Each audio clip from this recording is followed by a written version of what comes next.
Hello, नमस्कार दोस्तों। आज मैं आप लोगों को कहानी सुनाने जा रही हूँ। तेनालीरामन ने सुना था कि राजा कृष्णदेव राय बुद्धिमानों व गुणवानों का बड़ा आदर करते हैं।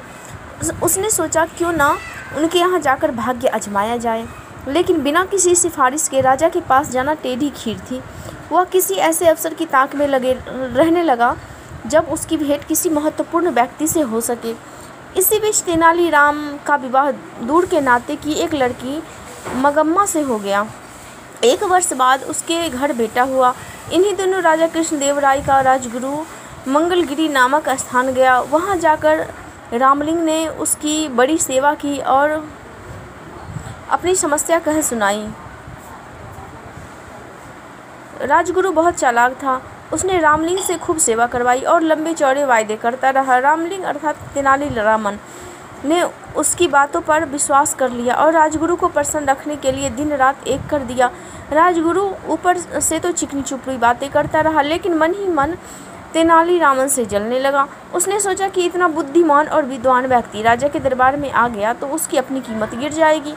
पर जाते समय उसने वादा किया, जब भी मुझे लगा कि अवसर उचित है मैं राजा से तुम्हारा परिचय करवाने के लिए बुलवा लूँगा।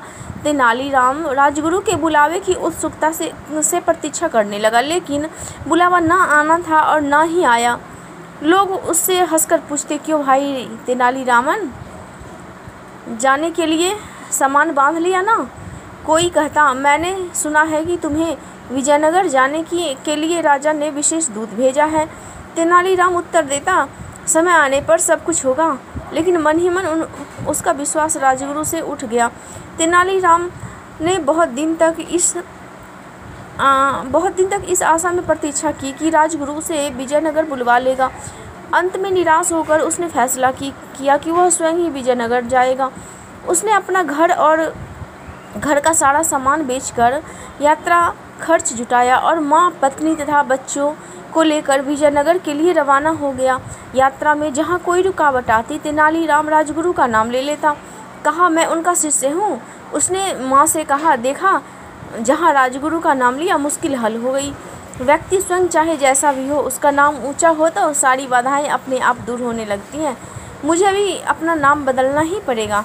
राजा कृष्णदेव राय के प्रति सम्मान जताने के लिए मुझे भी अपने नाम में उनके नाम का कृष्ण शब्द जोड़ लेना चाहिए। आज से मेरा नाम रामलिंग की जगह रामकृष्ण हुआ।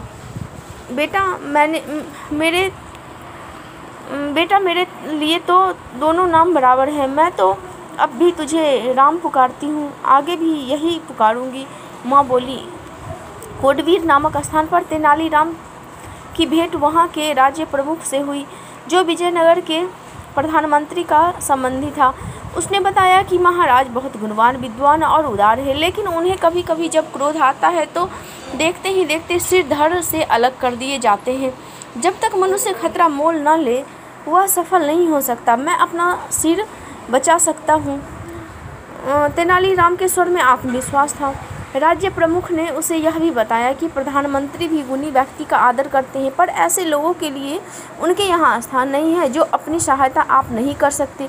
4 महीने की लंबी यात्रा के बाद तेनालीराम अपने परिवार के साथ विजयनगर पहुंचा। वहां की चमक धमक देखकर तो दंग रह गया। चौड़ी चौड़ी सड़कें, भीड़ हाथी घोड़े, सजी हुई दुकानें और शानदार इमारतें, यह सब उसके लिए नई चीज़ें थीं। उसने जब कुछ दिन ठहरने के लिए वहां एक परिवार से प्रार्थना की, वहां अपनी माँ, पत्नी और बच्चों को छोड़कर वह राजगुरु के यहाँ पहुंचा। वहां तो भीड़ का ठिकाना ही नहीं था। राजमहल के बड़े से बड़े कर्मचारी से लेकर रसोइयाँ तक वहां जमा थे। नौकर चाकर भी कुछ कम न थे। तेनालीराम ने एक नौकर को संदेश देकर भेजा कि उनसे कहो तेनालीराम से राम आया है। नौकर ने वापस आकर कहा, राजगुरु ने कहा है कि वह इस नाम के किसी व्यक्ति को नहीं जानते। तेनालीराम बहुत हैरान हुआ। वह नौकरों को पीछे हटाता हुआ सीधे राजगुरु के पास पहुंचा। राजगुरु, आपने मुझे पहचाना नहीं? मैं रामलिंग हूँ, जिसने मंगलगिरी में आपकी सेवा की थी। राजगुरु भला उसे कब पहचानना चाहता था। उसने नौकरों से चिल्लाकर कहा, मैं नहीं जानता, यह कौन आदमी है? इसे धक्के देकर बाहर निकाल दो। नौकरों ने तेनालीराम को धक्के देकर बाहर निकाल दिया। चारों ओर खड़े लोग यह दृश्य देखकर ठहाके लगा रहे थे। उसका कभी ऐसा अपमान नहीं हुआ था। उसने मन ही मन फैसला किया कि राजगुरु से वह अपने अपमान का बदला अवश्य लेगा, लेकिन इससे पहले राजा का दिल जीतना जरूरी था। दूसरे दिन वह राज दरबार में पहुंचा।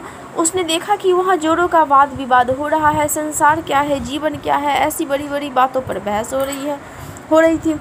एक पंडित ने अपने विचार प्रकट करते हुए कहा, यह संसार एक धोखा है। हम जो देखते, सुनते हैं, महसूस करते हैं, चखते हैं या सूंघते हैं, केवल हमारे विचार में है। असल में यह सब कुछ नहीं होता, लेकिन हम सोचते हैं कि होता है।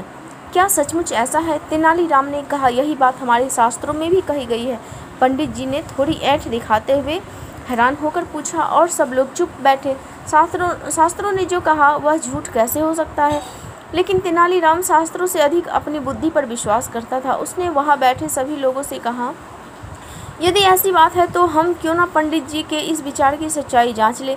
हमारे उदार महाराज की ओर से आज दावत दी जा रही है, उसे हम भी जी भर कर खाएंगे।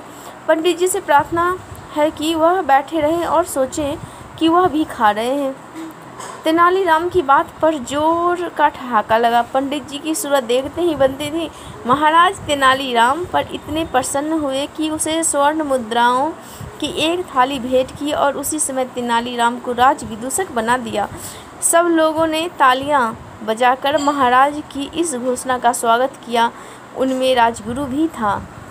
धन्यवाद दोस्तों, आप लोग मेरी कहानी को ऐसे ही सुनते रहने के लिए मेरे चैनल को सब्सक्राइब करना नहीं भूलिएगा।